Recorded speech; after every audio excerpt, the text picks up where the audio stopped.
ज्ञान चैतन्य प्रसारम्। నమస్కారం, మన ధర్మం కార్యక్రమానికి స్వాగతం. ఇవాళ మన ధర్మం కార్యక్రమంలో మన ధర్మ సందేహాలను నివృత్తి చేసేందుకు మనతో పాటు ఉన్నారు ప్రముఖ ఆధ్యాత్మికవేత్త బ్రహ్మశ్రీ గడ్డమనుగు రామకృష్ణమూర్తి గారు. గురుగారు నమస్కారం. ఓం శ్రీమాత్రే నమః. గురుగారు, శ్రావణ బహుళ పంచమిని రక్షా పంచమి అని అంటారు కదా, దీని విశిష్టత ఏంటో తెలియజేస్తారా? దేవరాజ సేవ్యమాన పావనంఘ్రి పంకజం వ్యాళయజ్ఞ సూత్రమిందు శేఖరం ప్రభాకరం నారదాది యోగి బృంద వందితం దిగంబరం కాశికాపురాధినాథ కాల భైరవం భజే. ఈ రక్షా పంచమి నాడు బటుక భైరవుణ్ణి ఆరాధన చేస్తాం. రక్షాబంధన మహోత్సవం శ్రావణ పౌర్ణమి నాడు ఏ చెల్లెలైతే అన్నయ్యకు రాఖీ కట్టలేకపోయిందో, ఏ అన్న అయితే చెల్లెలి చేత రాఖీ కట్టించుకోలేకపోయాడో వారు ఈ రక్షా పంచమి నాడు రక్షాబంధన మహోత్సవాన్ని జరుపుకుంటారు. శివుడిని, గణపతిని ఈ పర్వదినాన ఆరాధన చేస్తారు. ముఖ్యంగా ఒరిస్సా రాష్ట్రంలో అరణ్య ప్రాంతాలలో నివసించేటువంటి జనులు క్రూర మృగాల నుంచి రక్షణ కల్పించమంటూ దేవతామూర్తులను ఆరాధన చేస్తారు. రేఖాపంచమి అని కూడా దీన్ని అంటారు. భగవంతుణ్ణి ప్రార్థిస్తూ ఒక ప్రార్థనను రచించి దాన్ని వేలాడదీస్తారు. శివుడి, గణపతి, భైరవ చిత్రపటాలను ఆ రోజు తలుపుల మీద గీస్తారు. వెనక ఉన్న పెరటి ద్వారం యొక్క తలుపు మీద నందికేశ్వరుడి బొమ్మను చిత్రీకరిస్తారు. మయి సర్వమిదం ప్రోతం సూత్రే మణి గణాయివ, నేనే ప్రపంచంలో ఉన్న అన్ని చైతన్యాలను అనుసంధానం చేస్తూ సూత్రమాత్రంగా వారిలో ఉన్నటువంటి చైతన్యాన్ని అని పరమాత్మ భగవద్గీతలో చెప్పినట్టు అన్ని ప్రాణుల యొక్క సంక్షేమాన్ని కోరుకుంటూ రక్షాబంధనాన్ని ఏ విధంగానైతే ప్రతివారు నేను నీకు రక్ష, నువ్వు నాకు రక్ష, మనిద్దరం సమాజానికి రక్ష అన్న భావనతో ఐక్యతాభావాన్ని ప్రకటిస్తూ ఆనందోత్సవాలతో ఉత్సవాన్ని జరుపుకుంటారు. ఆ భావాన్ని ఈ అద్భుతమైన పర్వదినాన ప్రకటిస్తూ ఉంటారు.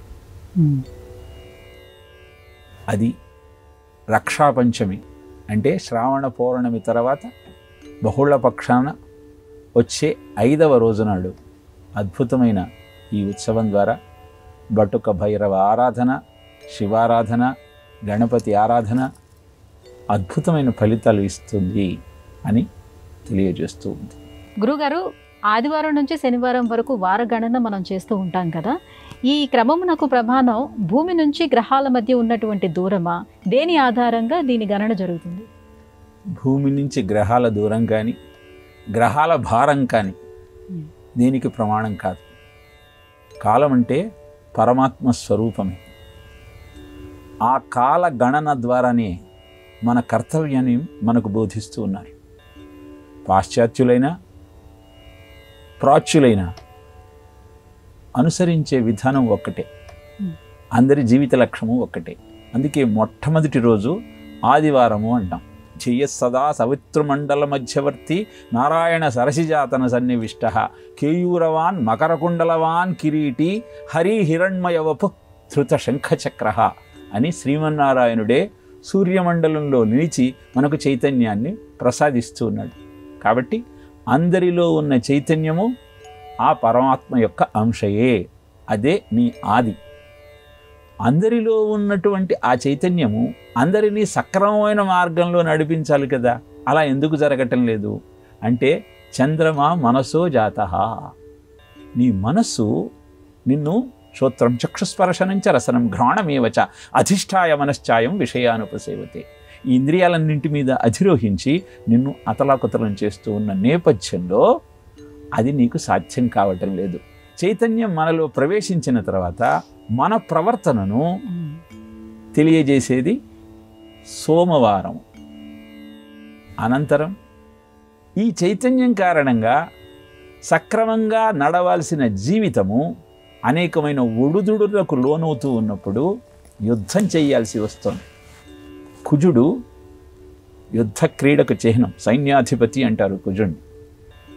రక్తం అంటే ఇష్టపడతాడు. అందుకే మంగళవారం నాడు మనం క్షురకర్మ చేసుకోం. ఇలా సోమవారం తర్వాత మంగళవారం. మరి చేసే యుద్ధాన్ని సక్రమంగా చేయాలి అంటే తెలివితేటలు ఉండాలి కదా. ఆ తెలివితేటలను ప్రసాదించేవాడు చంద్రుడి కొడుకైన బుధుడు. ఆ తెలివితేటలు సక్రమమైన మార్గంలో ఉండాలి అంటే మార్గదర్శకం చేసేది గురువు. అందుకే బుధవారం తర్వాత గురువారం. ఇలా సరి అయిన ఆలోచన ఒక్కటి ఉంటే సరిపోదు, ఆచరణ కూడా తదనుగుణంగా ఉండాలి. ఇంద్రియాలన్నీ నీకు సహకరించాలి. శుక్రవారానికి ఇంద్రుడు అధిపతి. ఇంద్రుడు శుక్రవారం నాడు అమ్మవారిని పూజించి ఆరాధించి స్వర్గాధిపత్యాన్ని పొందాడు. అలా గురు మార్గదర్శకంలో ఇంద్రియాలన్నింటినీ సక్రమంగా సమీకరించుకుంటూ సరైన మార్గంలో నీ జీవనాన్ని నడిపించుకునేటువంటి తత్వమే శుక్రవారం మనకు తెలియజేసే సత్యం. ఇక ఆఖరిది శని. శని అంటే మనం బాధపడతాం, కానీ శని ఏం చేస్తాడు అంటే సత్కర్మ చేస్తే సత్ఫలితాన్ని ఇస్తాడు, దుష్టకర్మ చేస్తే దుష్ఫలితాలను ఇస్తాడు. అంటే ఫలాలను ఇచ్చేవాడు శని. ఇలా నీ జీవితం సక్రమమైన మార్గంలో నడిస్తే నీకు వచ్చేటువంటి ఫలితాలు ఎలా ఉంటాయో తెలియజెప్పేదే శనివారం. అందుకే ఆదివారం నుంచి శనివారం దాకా నడిచేటువంటి ఈ కాలక్రమము నీ జీవన పథాన్ని నిర్ణయిస్తూ ఆదివారం నాడు సూర్యుడిని అర్చన చెయ్యి. కారణం, అక్కడ ఉన్న చైతన్యమే నీ జీవనానికి ఆది. సోమవారం మనస్సు కుదుటపడాలి అంటే, స్థిమితంగా ఉండాలి అంటే చంద్రోద్భాసిత శేఖరే స్మరహరే గంగాధరే శంకరే శివుణ్ణి ఆరాధన చెయ్యి, శివారాధన చెయ్యి. మంగళవారం నాడు యుద్ధంలో విజయం సిద్ధించాలి అంటే హనుమంతుడి యొక్క కటాక్షం నీకు ఉండాలి. ఎవరెవరైతే మిశ్రమ రూపాన్ని ధరించి దైవత్వాన్ని పొందారో వారు అద్భుతమైన ఫలితాలను ఇస్తారు. బుధవారం నాడు విష్ణువును ఆరాధన చెయ్యి. గురువారం నాడు దక్షిణామూర్తి స్వరూపాన్ని హయగ్రీవుణ్ణి ఆరాధన చెయ్యి. శుక్రవారం నాడు అమ్మవారిని ఆరాధన చెయ్యి. శనివారం నాడు వెంకటేశ్వర స్వామిని ఆరాధించు. కలౌ వెంకటనాయక అని. కలియుగానికి అధిదైవమైనటువంటి వెంకటేశ్వరుడు నీలో ఉన్నటువంటి దుష్ట సంకల్పాలన్నింటినీ హరించి సన్మార్గాన్ని నీకు ప్రసాదిస్తూ శని యొక్క తత్వాన్ని ప్రకటిస్తూ శని బాధ లేకుండా చేస్తాడు. అందుకే ఆది, సోమ, మంగళ, బుధ, గురు, శుక్ర, శని అనే ఈ 7 రోజులు మన జీవనానికి అద్భుతమైన సోపానాలుగా మార్గదర్శకం చేస్తూ కాలోస్మి లోకక్షయ ప్రవృద్ధో అన్న భగవద్వాక్యాన్ని మనకు గుర్తు చేస్తూ ఉన్నాయి. గురుగారు, శ్రీరామచంద్రమూర్తిని నదిని దాటించి స్వామివారికి సహాయం చేసింది గుహుడు. అటువంటి అదృష్టాన్ని పొందిన గుహుడికి పూర్వజన్మ పుణ్యఫలము ఏముంది? గుహుడు మునుపు జన్మలలో గురుద్రుహుడు అనే కిరాతకుడు అడవిలో సంచరిస్తూ వన్యమృగాలను వేటాడి తన కుటుంబాన్ని పోషించుకుంటూ ఉంటాడు. ఒక శివరాత్రి నాడు అరణ్యానికి బయలుదేరాడు జంతువులను వేటాడాలన్న ఆలోచనతో. ఎంత తిరిగినా ఒక్క జంతువు కంటపడలేదు. సరోవరం దగ్గరికి నీళ్లు తాగటానికి జంతువులు వస్తాయని ఆలోచన చేసి ఆ రోజంతా ఉపవాసం ఉండి ఏమీ దొరకని కారణాన నీటిని పాత్రలో ధరించి చెట్టెక్కి కూర్చున్నాడు. సరోవరం కనపడేటట్టు అనుకున్నట్టుగానే ఒక జింక అటు రావటం ప్రారంభించింది.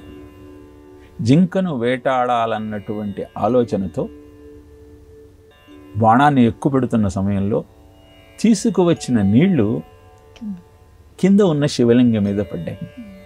ఆ నీటితో పాటు మారేడు దళాలు పడ్డాయి. చిడికెడు భస్మం ఇస్తే బస్, చెంబెడు నీళ్లు పోస్తే కుష్. శివుడికి ఏం కావాలి? పత్రం, పుష్పం, ఫలంతో. అలా తెలియకుండానే శివారాధన చేయడం ప్రారంభించాడు. బాణం ఎక్కుపెట్టి వచ్చిన జింకను వేటాడుదామన్న చూస్తున్న సమయంలో ఆశ్చర్యంగా ఆ జింక మనుష్య స్వరంతో ఆ కిరాతకొడ్డితో ఇలా అంది, ఇలా నువ్వు నీ బాణఘాతానికి నన్ను బలి తీసుకుంటే నా కోసం ఎదురు చూస్తున్నటువంటి నా పిల్లలంతా హతాహుషులవుతారు, బాధపడతారు. అది నీకు కూడా శ్రేయస్కరం కాదు. నా జీవనము నీకు ఆహారమయ్యి ఆనందాన్ని కలిగిస్తుందంటే సమర్పించటానికి నేను సిద్ధంగా ఉన్నాను. కానీ ఇంటికి వెళ్ళి నా పిల్లలకు చెప్పొస్తాను అని అతని దగ్గర అనుమతి తీసుకొని ఇంటికి వెళ్ళి భార్యను వెతుక్కుంటూ ఆ ఆడజింక భర్త అదే సరోవరం దగ్గరికి వచ్చాడు. మళ్ళీ బాణప్రయోగం చేద్దామని చూస్తున్న గురుద్రుహుడి వంక చూసి మళ్ళీ అదే మాట చెప్పాడు. నేను చెప్పకుండా వచ్చాను, నా భార్య పిల్లలు నా గురించి ఎదురు చూస్తూ ఉంటారు, ఇంటికి వెళ్ళి వాళ్లకు చెప్పి నేను మళ్ళీ వస్తాను అని అనుమతి తీసుకుని వెళతాడు. ఇంతలో ఇంకొక జింక, వీరితో సంబంధం లేని జింక అక్కడికి వచ్చింది. దాన్ని వేటలాడదామని ప్రయత్నిస్తాడు. అది అదే మాట చెప్తుంది. వానికి మళ్ళీ అనుమతిస్తాడు. ముగ్గురు అనుకోకుండా ఒక చోట తారసపడతారు.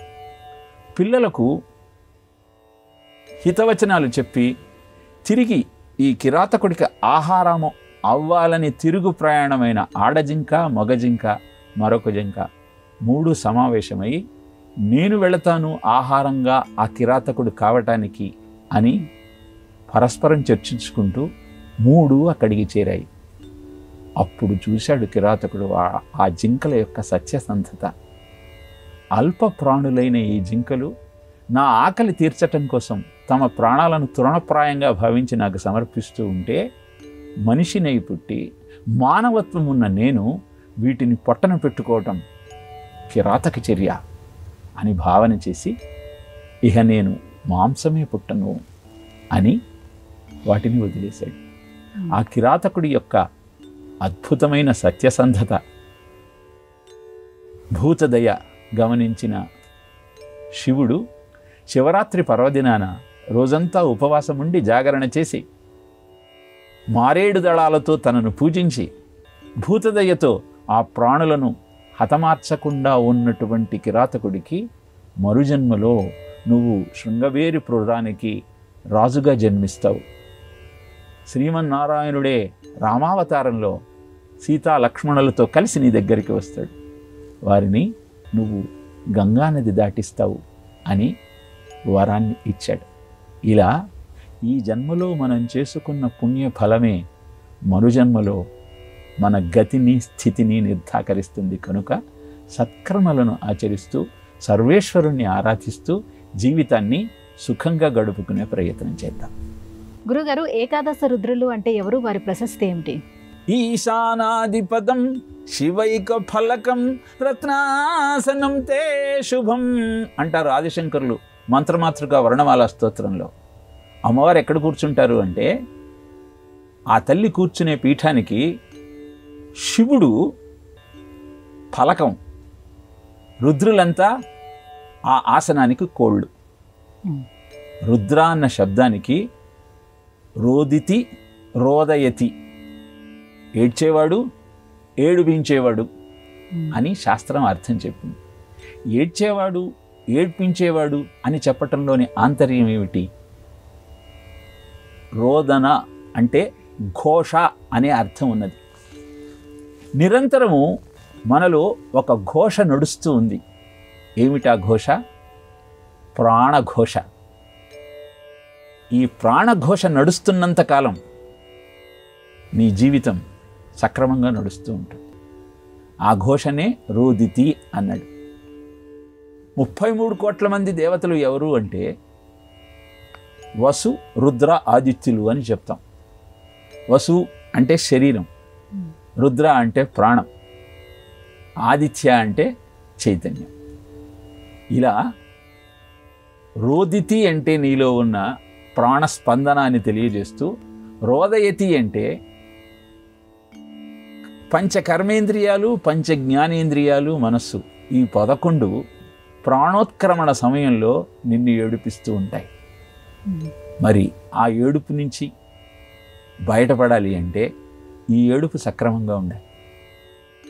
రుద్రుల యొక్క ప్రస్తావన చేస్తూ భాగవతము ఆ ఏకాదశ రుద్రుల యొక్క ఆవిర్భావాన్ని గురించి తెలియజేసింది. సృష్టి రచన చెయ్యాలి అని శ్రీమన్నారాయణుని ద్వారా ఆదేశం పొందిన బ్రహ్మదేవుడు మొట్టమొదట సనక సనందనాదులను సృష్టించాడు.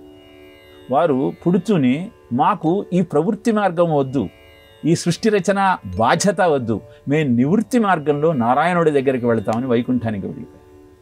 అది చూసి తన ఆదేశాన్ని ధిక్కరించిన సనక సనందనాదుల మీద కోపంతో భృకుటి ముదిరివేశాడు బ్రహ్మదేవుడు.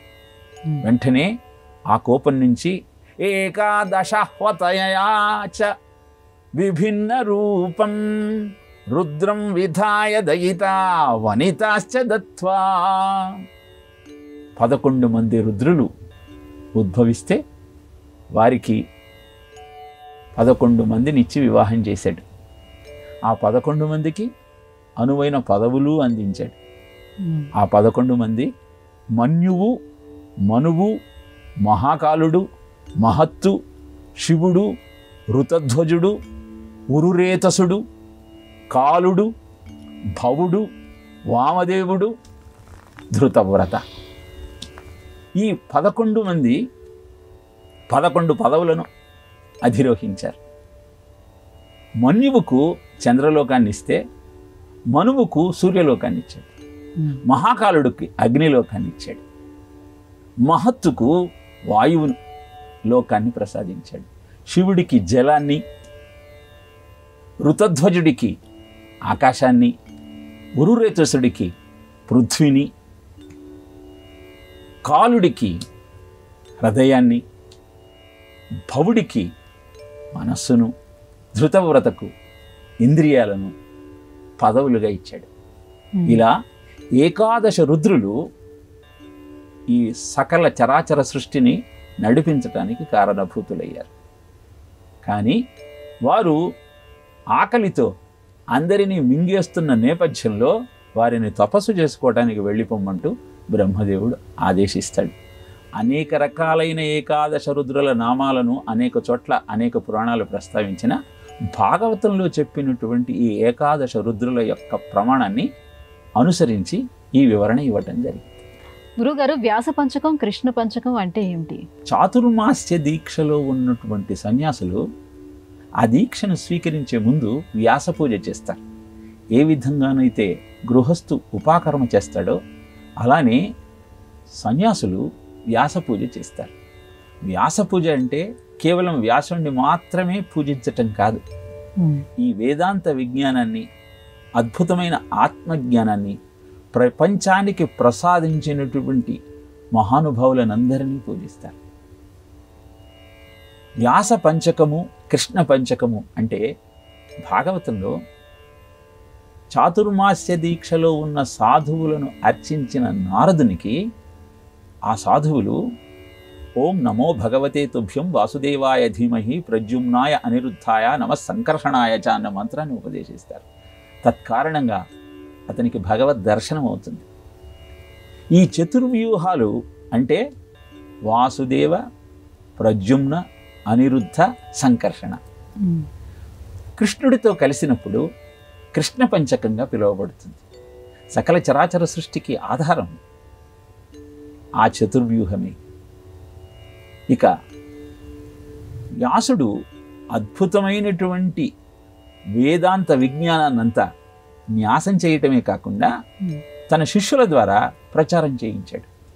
పైలుండు ఋగ్వేద పఠనంబు దొరకొని సామంబు జైమిని చదువుచుండే యజువు వైశంపాఖ్యాయనుండు గైకొని తుదకు అధర్వంబు సుమంతుడు పఠించే నిఖిల పురాణేతిహాసముల్ మా తండ్రి రోమహర్షణుడు నిరూఢిదాల్చే తమ తమ వేదమా తపసులు భాగించి శిష్య సంఘములకు చెప్పిరంత శిష్యులను ఆత్మీయ శిష్యజనులకు బహుమార్గములు చెప్పి అనుమతింప పెక్కు శాఖలు కలిగి ఈ పృథివిలోన నిగమ ముప్పారె భూసుర నివహమందు అంటూ పైలుడు ఋగ్వేదాన్ని, సుమంతుడు అథర్వణ వేదాన్ని, వైశంపాయనుడు యజుర్వేదాన్ని, జైమిని సామవేదాన్ని పఠించి అధ్యయనం చేసి తమ శిష్యులకు చెప్పారు. ఇలా శిష్యులు వారి శిష్యులకు చెప్పారు. ఆ శిష్యుల యొక్క ప్రశిష్యుల యొక్క కృషి ఫలితంగా వేదం విలసిల్లింది ఈ భూమండలంలో, భారతదేశంలో. ఈ అభిప్రాయం కలిగిన ఆ సాధువులంతా తమ బాధ్యతను గుర్తు చేసుకుంటూ దీనిని ప్రపంచంలో అందరికీ అందించాలన్న సత్సంకల్పంతో వ్యాస పంచకాన్ని వ్యాసుడు, పైలుడు, జైమిని, వైశంపాయనుడు, సుమంతుడు ఈ 5గురిని పూజిస్తారు. ఇలానే ద్రవిడ పంచకము, సనక పంచకము, గురు పంచకము, ఇలా 6 సమూహాల గురించి వ్యాస పూజలో ప్రస్తావన జరుగుతుంది. ఆవాహన చేసి పూజించి తమ బాధ్యతను గుర్తు చేసుకుంటూ చాతుర్మాస్య దీక్ష ద్వారా ప్రపంచానికి తాము చేయాల్సినటువంటి విధులను జ్ఞాపకం చేసుకుంటూ అద్భుతమైనటువంటి దీక్షకు శ్రీకారం చుడతారు సాధు సంతువులంతా. అలాంటి సాధు సంతువులు విలసిల్లిన ఈ భారతదేశంలో వారిని ఆశ్రయించి మన జీవితాన్ని ధన్యం చేసుకోమని చెప్పటమే వ్యాస పంచకము, కృష్ణ పంచకాన్ని వారు పూజిస్తూ మనకు మార్గదర్శకం చేయటం. గురుగారు, ఇల్లు కట్టి చూడు, పెళ్లి చేసి చూడు అని అంటారు కదా, వివాహానికి ఉన్నటువంటి ప్రాధాన్యత గృహ నిర్మాణానికి కూడా ఉంటుందా? వివాహం భారతీయ జీవన విధానంలో అత్యంత ప్రాధాన్యతను కలిగి ఉంటుంది. గృహస్థాశ్రమమే మిగతా 3 ఆశ్రమాలకు ఆధారం కనుక గృహస్థాశ్రమాన్ని స్వీకరించి పితృ రుణాన్ని, దేవ రుణాన్ని, ఋషి రుణాన్ని తీర్చుకోవటం ద్వారా జీవనం సార్థక్యమవుతుంది. పితృరుణం తీర్చుకోవటము అంటే వంశాన్ని వృద్ధి చేస్తూ తమ పితృదేవతలకు సంతోషం కలిగిస్తూ వంశవృద్ధికి కారణం కావటం. దేవరుణం తీర్చుకోవటము అంటే దేవాన్ భావయతానైనా తే దేవా భావయంతవః పరస్పరం భావయంతః శ్రేయః పరమవాప్స్యథ అని చెబుతుంది భగవద్గీత. దేవతలను యజ్ఞయాగాదుల ద్వారా తృప్తిపరుస్తూ వారు మన కోరికలు తీరిస్తే సంతోషించి మళ్ళీ కృతజ్ఞతాభావంతో వారిని అర్చించటమే దేవరుణాన్ని తీర్చుకోవటం. ఋషి రుణము వారు మనకు ఇచ్చిన విజ్ఞానాన్ని అధ్యయనం చేస్తూ ఏ విధంగానైతే ఈ విజ్ఞానాన్ని సమాజంలో ప్రచారం చేయటం కోసం వాళ్ళు వాళ్ళ జీవితాన్ని త్యాగం చేశారో దాన్ని జ్ఞాపకం చేసుకుంటూ దీనిని అనుష్ఠిస్తూ అందరికీ చెప్పటమే ఋషి రుణం తీర్చుకోవటం. ఇలా నిత్య నైమిత్తిక కర్మలనన్నింటినీ ఆచరించాలి అంటే గృహస్థాశ్రమం స్వీకరించిన వారు ఒక అద్భుతమైన ఆవాసంలో ఉండాలని కోరుకుంటారు. సంకల్పం చెప్పేటప్పుడు అందుకే స్వగృహే వసతి గృహే అని చెబుతూ ఉంటారు. ఎక్కడ చేస్తున్నామని. మత్స్యపురాణం ఒక మాట చెప్పింది, సత్కర్మను ఆచరించటం వల్ల మీకు కలిగే ప్రయోజనాలన్నీ మీరు అందుకోవాలి అనుకుంటే వాటంటిని స్వగృహంలోనే ఆచరించాలి. పరగేహేషు కృత యస్యాః శ్రౌత స్మార్త శుభాక్రియాః నిష్ఫలస్యాహుః తాసాం ఫలమాప్నోతి గృహాధీశం. అంటే సొంత ఇల్లు కాకుండా నువ్వు ఆచరించే నిత్య నైమిత్తిక కర్మల ఫలితాలన్నీ ఎవరైతే ఆ గృహానికి యజమాని ఉంటాడో అతనికి చెందుతుంది, కానీ నీకు దక్కదయా. అందుకే చాలామంది ప్రాణం కూడా స్వగృహంలో స్వగ్రామంలో పోవాలనుకుంటారు. ఎందుకంటే దేహాన్ని వదిలిన తరువాత వారి యానం సక్రమంగా సాగాలి అంటే అనేకమైనటువంటి కార్యక్రమాలను ఆచరించాలి. వైతరణిని దాటాలి అంటే గోదానం చేస్తారు. ఆ గోదాన ఫలితం ఆ జీవుడికి దక్కాలి అంటే అది స్వగృహంలో కావాలి. ఇలా స్వగృహానికి అత్యంత ప్రాధాన్యత ఇచ్చి ఆ ఇల్లు కట్టుకోవటం కోసం నీ గృహస్థాశ్రమాన్ని ప్రారంభించిన మరుక్షణం నుంచి శ్రద్ధ వహించవంటూ కర్తవ్యాన్ని గుర్తు చేసేదే పురాణం. ఈ రోజుల్లో యువకులు యువతులు అంతా చాలా తెలివితేటలతో వివాహానికి ముందరే సొంత ఇంటిని ఏర్పాటు చేసుకున్న నేపథ్యంలో దాన్ని అభినందిస్తూ అలా అందరూ చేయాలని కోరుకుంటున్నాను. గురుగారు, ఇవాళ మన ధర్మం కార్యక్రమంలో మాకు వచ్చినటువంటి ఈ ధర్మ సందేహాలన్నీ కూడా నివృత్తి చేసినందుకు ధన్యవాదాలండి. కృష్ణార్పణం. ఇది ఇవాళ మన ధర్మం కార్యక్రమం. రేపటి మన ధర్మం కార్యక్రమంలో మళ్ళీ కలుసుకుందాం. నమస్కారం. ఈ కార్యక్రమాన్ని తిరిగి చూడాలనుకుంటే www.youtube.com/ETV Life Spiritual లో చూడవచ్చు.